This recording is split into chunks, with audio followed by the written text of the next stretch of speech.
Pessoal, eu li aqui a denúncia do Ministério Público contra o Bolsonaro e a sua gangue. Essa petição aqui que teve quase 300 páginas, de fato, uma denúncia que vai dar muito trabalho para a defesa rebater. Uma denúncia muito bem calçada. É verdade que teve uma parte dela colocada em cima do depoimento do Mauro Cid, que foi uma delação premiada em que ele aceitou os termos, estava acompanhado de advogado. Então o sujeito vai fazer uma delação, ele aceita os termos, está acompanhado de advogado, fica claro que ele está querendo proteger o pai, a mulher e a filha, né? Então, submeteu ao termo, falou, e o que ele falou foi comprovado com inúmeras outras provas. Quem lê a denúncia, se você parar para ler a denúncia com paciência, primeiro que a linguagem da denúncia é uma linguagem facílima de entender, segundo que durante a denúncia é colocado todos os trechos das falas do Bolsonaro, né? Mesmo aqueles que são muito simpatizantes do Bolsonaro têm que reconhecer que ele falou muita besteira, que ele nos 4 anos de mandato não parou de se expor, falando e agindo. Falando quando atingia diretamente os poderes, especialmente o Supremo. Daí o resultado foi, a quebradeira maior foi no Supremo. É claro, você tem um presidente popular em praça pública chamando ministros de canalha, dizendo que eles são ilegítimos, dizendo que quem manda é o Exército, que o artigo 142 dá ao Exército poder de moderação acima da justiça. Tudo isso aí vai colocando na cabeça daqueles que não têm nada na cabeça argumentos para romper com as instituições. Sabe, eu acho que assim, eu já fui beneficiado e já fui atingido pelas instituições, diferentes instituições que eu participei. Todas elas eu vi coisas boas e ruins, ônus e bônus. Mas o fato é que uma instituição fortalecida, se ela for uma instituição que agrega o interesse da maioria, que é democrática, que vai para o voto, essa instituição ela passa a ser uma salvaguarda, ela passa a ser uma proteção dos interesses de quem está naquela instituição. Eu milito na justiça, sou advogado, já vai aí para 11 anos na advocacia. Agora em agosto faz 11 anos que eu advogo. Nesses 11 anos de advocacia, eu já tive muitos pedidos meus deferidos, muitos pedidos meus indeferidos, muitos assistidos meus que foram objeto de justiça e muitos que foram objeto de injustiça.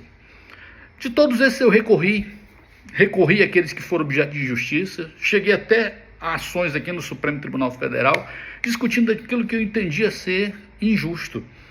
É fato que muitas decisões, elas transitam, elas acabam e elas mostram injustiça. Isso dá um amargo na gente. A Bíblia diz, a palavra de Deus, que a lei das leis, ela fala sobre a sede de justiça. Bem-aventurado aquele que tem sede e fome de justiça, porque eles serão fartos, eles serão supridos dessa justiça. A injustiça é algo que dói, que amargura, gente, que causa em todos nós uma sensação de desamparo, uma sensação de perda, uma sensação de não ter para quem recorrer. Isso é um fato. As pessoas ficam falando assim, não, poxa, mas os caras tiveram aí uma sentença de 17 anos de cadeia, de fato, né? Nem gente que comete o crime de homicídio, às vezes, pega 17 anos de cadeia, né? Até porque a pena base de homicídio é 10 anos, vai a 20, né? Agora com as qualificadoras está subindo aí para 30 anos de cadeia. Então assim, o que acontece? Existe essa injustiça. Pô, como é que alguém que foi ali, estava quebrou o Supremo, quebrou o Senado, a Câmara, o Palácio do Planalto, que viu pela frente, essa pessoa vai pegar 17 anos de cadeia. Aí tem que ver a individualização, o que essa pessoa fez de fato, se foi o cara que com um machado ali saiu quebrando os vidros dos estojos da Câmara dos Deputados, ou se foi o cara que derrubou o relógio da década, sei lá de quanto, do século, sei lá qual. Ou seja, qual foi o grau de violência que cada um empregou? Então o cara pegou 17 anos, deve ter empregado algum grau de violência, capaz de pegar uma multa, uma pena desse tamanho. E a pena serve não só para o cara sentir na pele o erro que ele cometeu, mas também serve como um aspecto pedagógico, né? Então assim, lendo a denúncia, eu li toda, eu tive o trabalho de ler toda essa denúncia. Na verdade não foi tanto trabalho, parecia um romance, porque ela está bem escrita. Então quando você tem uma denúncia bem escrita, é muito fácil até de você entender. Claro, para o advogado é mais difícil dele traçar uma linha de defesa. Por isso eu já de antemão digo que é quase impossível o Bolsonaro não se tornar réu. Então essa acusação ela vai transformar o Bolsonaro num réu. Isso aí é um fato incontestável. Agora, se ele vai ser condenado, aí é outra história, porque também tem uma como é que eu posso dizer, uma componente político nesse julgamento. E você sabe que a política, ela sopra por diversos lados, né? Até um dia desse, o Trump era um condenado, ele mesmo disse, se ele tivesse ganhado a presidência, ele estava em maus lençóis. Então, hoje, como presidente, ele é super poderoso, mas há coisa de 6 meses atrás, o Trump estava lutando para viver. Então, a política, ela modifica as coisas. É possível que um entendimento político entre na Suprema Corte e, por exemplo, transforme os crimes narrados na acusação, na peça acusatória, em tão somente inconformismo político das pessoas? Pode ser. Isso pode acontecer, como aconteceu nos Estados Unidos? Pode. Aqui no Brasil eu acho um pouco mais difícil. Primeiro porque nos parece, quer dizer, a mim me parece que toda a sociedade já está, como dizer assim, já precificou essa condenação. Os próprios bolsonaristas já precificaram essa condenação. Então tem ninguém na rua pedindo o Lula livre, aliás, o Bolsonaro livre. Não existe isso. As ruas estão em paz, tá todo mundo. A única coisa que está perturbando o povo é o preço das coisas no supermercado. Mas com relação a aspectos políticos, eu não estou vendo nenhuma animosidade. Sinceramente, eu não estou vendo nenhum tipo de movimentação que possa gerar um ambiente político para a absolvição do Bolsonaro e de todos aqueles generais, de todos aqueles que cercaram ele, que eram pessoas, muitas deles, como se diz, aloprados, os caras que não pensavam nas consequências.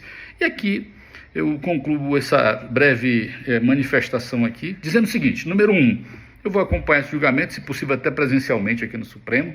2, o Bolsonaro e a turma dele já pode se considerar que são réus. 3, Bolsonaro muito provavelmente será condenado em penas altíssimas. 4, será recolhido à prisão, porque já que o Lula foi preso, ele também tem que ser preso, é um aspecto político da coisa.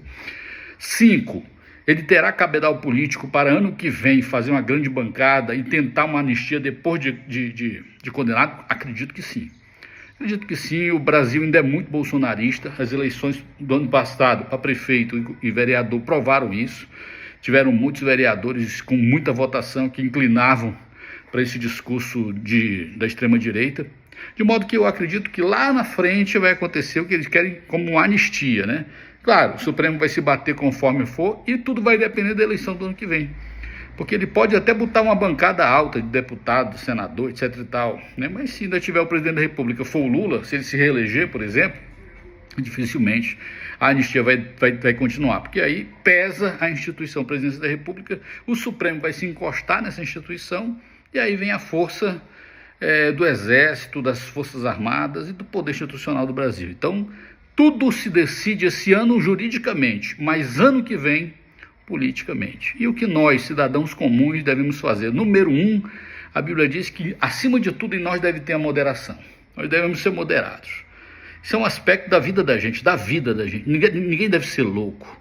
Quando eu olhava esses caras aqui na frente do QG aqui de Brasília, uma vez eu passei com o meu carro, tinha um carro preto, e os caras pensavam que eu era da polícia, me pararam, aí eu me apresentei como pastor, e me convidaram a entrar com a maior honra lá dentro, e eu vi de perto aquele acampamento, aquele ambiente, aquela situação.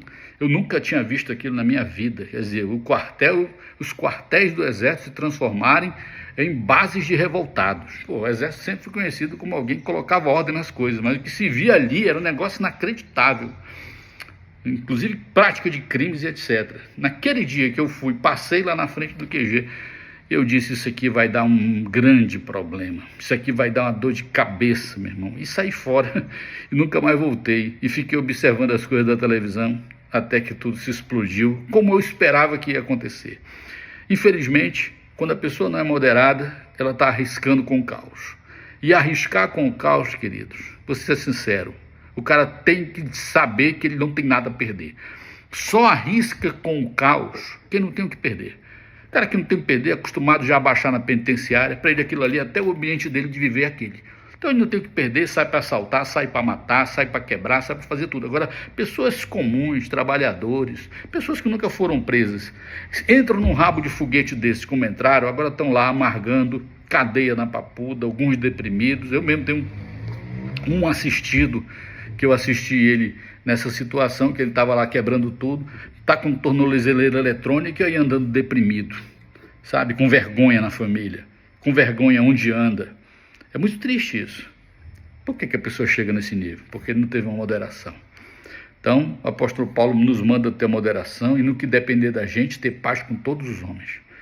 Esse é um princípio, né? É claro que não é muito fácil você ter paz com pessoas que transbordam ódio, rancor, ressentimento, não sabem tratar, sabem julgar, colocar a pessoa fora e apontar o dedo e dizer você é isso e aquilo. Mas a Bíblia diz que a gente deve ter paz com todos, né?